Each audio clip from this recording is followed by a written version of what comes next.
お前たち生と至れ天正戦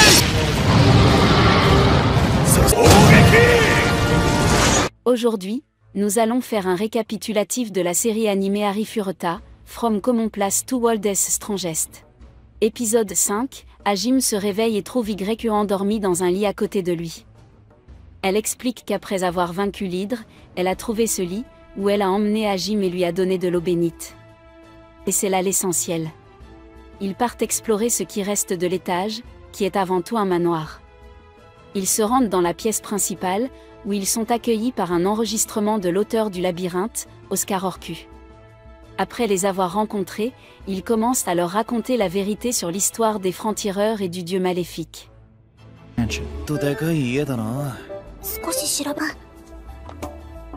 Qu'un seul but en tête, celui d'éradiquer le dieu fou. Ils ont décidé d'agir de la sorte après avoir appris les véritables objectifs du dieu fou, à savoir, contrôler toutes les espèces, et les faire se battre les unes contre les autres comme s'il s'agissait de pions, juste pour le plaisir de se divertir. Cela a mis les Mavericks en colère, et ils ont décidé de mettre fin à tout cela. Ils ont donc décidé de trouver le dieu fou, et ont planifié de le tuer. Mais malgré leurs efforts, ils échouèrent, et tous les libérateurs furent tués les uns après les autres. Jusqu'à ce que le plus fort des 7 soit le seul à rester debout, mais avant de mourir, chacun d'entre eux a construit le labyrinthe. Le véritable but de ce labyrinthe, disséminé dans le monde entier, était de révéler la vérité aux gens et de leur donner une magie puissante. Le labyrinthe avait été conçu avec des épreuves pour que les personnes capables de les surmonter apprennent non seulement la magie ancienne, mais aussi comment l'utiliser pour atteindre leur objectif, à savoir tuer un dieu fou. Bien que Hajime ait essayé de parler à Oscar, il s'agissait d'un message préenregistré laissé par Oscar. Et dès que le message a disparu, Hajime a été frappé par une douleur mentale. Et il a lentement réalisé qu'il était en train d'acquérir des connaissances. La magie de la création. Après 2 mois de récupération et d'entraînement dans le repère des orques, Hajime et YE quittèrent enfin le labyrinthe. Ils étaient prêts à prendre le monde d'assaut, en tant que plus fort du monde, mais ils ne savaient pas ce qui les attendait à la sortie du labyrinthe. Une fille aux longs cheveux bleus déjà prête à les emmener dans leur prochaine aventure. Dans l'épisode 5, à la fin de l'épisode, on apprend que Shea attendait l'apparition d'Hajime et de YE grâce à sa capacité à voir dans le futur tout en essayant d'éviter un monstre dit Adoar. Épisode 6, après avoir trouvé un moyen de sortir du labyrinthe, Hajime et YE célèbrent leur évasion. Elle pense qu'elle a été courte, et ils commencent à planifier lequel des 6 labyrinthes restants ils devraient visiter ensuite. Ils décidèrent de se rendre à la mer d'arbres d'Altia, car c'était le labyrinthe le plus proche. Les 2 hommes partirent en utilisant la moto rigide que Hajime avait créée dans le dernier labyrinthe. Ils traversèrent le canyon et tombèrent sur une fille aux longs cheveux bleus et aux oreilles de lapin qui fuyait un groupe de monstres. Lorsqu'ils virent la fille les appeler à l'aide, ils l'ignorèrent et continuèrent leur chemin, mais lorsqu'ils virent les monstres qui étaient sur le point de la tuer, Hajime décida de se battre. Ce combat a abouti à la mort du monstre, bien sûr, le lapin les a remerciés, et s'est présenté comme Shaya Altia. Elle tente de leur demander de l'aide, mais dans un style antissime classique, Hajime refuse son appel et utilise même étonnamment ses pouvoirs sur elle, bien que Shaya ait été capable de rester consciente pendant ses attaques, et ait persisté à les supplier de l'aider à cesser de l'attaquer. Selon Shaya, la tribu de lapins dont elle faisait partie était considérée comme la plus faible des bêtes en termes de statistiques, c'était une tribu pacifique et anti-violente, mais le problème vint lorsqu'une étrange fille naquit dans la tribu. Il était tout à fait normal que des femelles naissent dans la tribu sans aucun moyen, même si cette fille lapin était capable de manipuler le mana, parfois certaines bêtes ne pouvaient pas le faire, c'est pourquoi ils ont dû garder son secret pendant les 16 dernières années.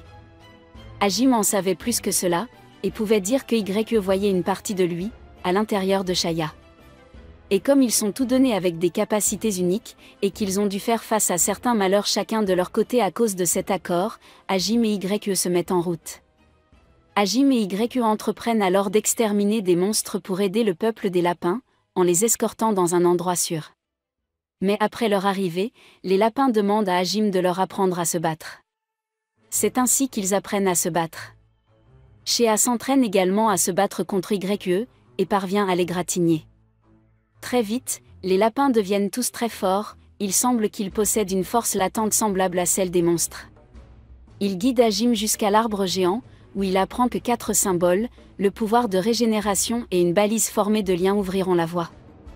Estimant que cela signifie qu'ils doivent d'abord trouver d'autres labyrinthes, le duo se met en route, laissant les lapins derrière eux. Mais au moment de partir, YE demande à Hajime d'emmener Shea avec eux, car elle a perdu un pari. Party. Épisode 7, Hajime, YE et Shea cherchent l'entrée du labyrinthe dans les gorges de Reisen. Shea la trouve en cherchant un endroit privé pour faire ses besoins. Une fois à l'intérieur, la voix mignonne de Mildy Reisen les accueille, déconcertant le groupe. Shea trébuche et active un piège qui manque de la tuer. Contrairement au premier labyrinthe, celui-ci est truffé de pièges. La ridicule magie de renforcement du corps de Shea s'avère extrêmement utile ici, où la magie externe est réduite. Après avoir traversé plusieurs salles de pièges, tout en étant nargué par la voix de Mildy, le groupe revient à la zone de départ, à son grand dam. De retour au royaume de Helig, les membres de la classe qui n'ont pas rejoint le groupe de Kuki Amanogawa débattent de leur inutilité. Yuka décide de rejoindre Eko et laisse le reste de la classe décider de l'accompagner. De retour au groupe d'Hajime, ils semblent avoir enfin trouvé la porte de la dernière salle du grand labyrinthe de Reisen. L'activation de la salle envoie une armée de combinaisons blindées autonomes à leur poursuite. Ils parviennent facilement à atteindre la dernière salle, et se retrouvent face à face avec une construction qui prétend être le véritable Mildy Reisen. Le combat s'engage après que Hajime ait expliqué ses objectifs. Finalement, c'est Shea qui porte le coup de grâce. Mildy leur laisse un dernier avertissement concernant les dieux de tortue, déclarant qu'ils se mettront en travers du chemin d'Hajime. Le groupe se rend dans les appartements de Mildy, où ils rencontrent Mildy sous une forme beaucoup plus inoffensive. L'ancienne magie que Mildy gouverne s'avère être la magie de la gravité. Elle les débusque à l'aide d'un piège. Shea s'évanouit lorsqu'elle se retrouve face à Lehman. Lorsqu'il remonte à la surface, Hajime voit Shea dans l'eau et la sort de là. Hajime lui donne un massage cardiaque, ce dont Shea profite pour embrasser Hajime retire Shea de force, et la rejette dans l'eau, puis il se dirige vers la ville pour trouver un logement convenable.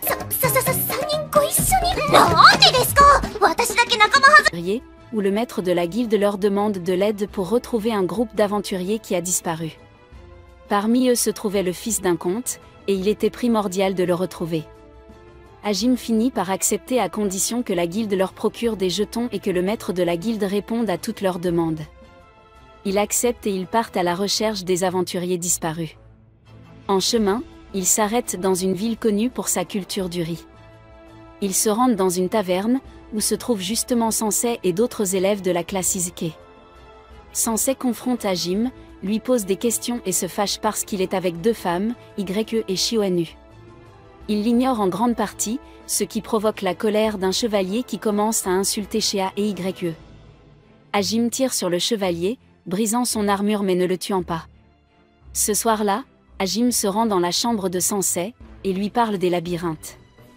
Nous apprenons que les Mavericks des labyrinthes s'appelaient autrefois les Libérateurs et que leur but était d'empêcher le dieu fou de continuer à créer des guerres inutiles ou quelque chose comme ça. Mais les Libérateurs n'ont pas réussi à l'arrêter, et les gens se sont tournés vers le dieu fou, et ont commencé à l'adorer. Les Libérateurs ont été baptisés les Mavericks, et ils se sont dispersés, créant des labyrinthes avec leur pouvoir stocké à l'intérieur pour qu'un futur héros puisse les déverrouiller et défier le dieu fou. Hajime raconte également à Sensei que quelqu'un de sa classe a essayé de le tuer, et que ce n'était pas un accident lorsqu'un éclair magique s'est dirigé vers lui, et l'a fait tomber du pont. Le lendemain, Hajime et ses amis se mettent en route, mais Sensei et sa classe les attendent. Ils finissent par partir tous ensemble, car Hajime a fait apparaître un UMV en plus de son vélo. Et c'est tout pour aujourd'hui. Si vous avez aimé ce récapitulatif et que vous voulez plus de récapitulatifs comme celui-ci, pensez à vous abonner à notre chaîne.